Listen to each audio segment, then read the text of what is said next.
The sky beyond the cave was just as black and sparkling. Into that night-laden pine forest the birds took to roost. Upon the peak of one sturdy tree, the kite took hold by his sharp talons. The razor-beaked heron, panting, he scrabbled his awkward length to join his fellow warrior near the top.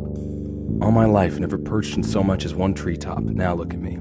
The heron, all spindle-limbed, with a lengthy beak sculpted to wade and fish in the depths, out of place in the treetop. He looked a bit like a growth of branches, but so then he did fit in, bizarrely, in that arboreal setting. The kite looked over his fellow fighter and told him as much. While the stork, the heron broke off. He forced a chuckle. The kite, ever resolute, he scanned the forest with his hawk's eyes.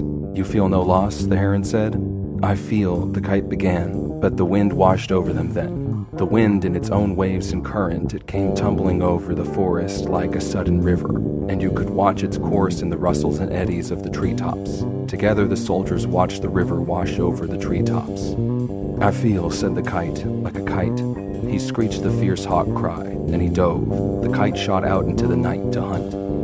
The heron watched that raptor soar and glide and search out there in the sky, and even though he was out of place against the black backdrop, the sight of the circling, swerving hawk was awesome. Sitting in the treetop, all gangly and exposed, the heron watched that hero's flight. "Well, I feel like a stork in a tree," said the heron. He called out into the night, "Just wait until we find some water, then we'll see who..." "Ah, to hell with it."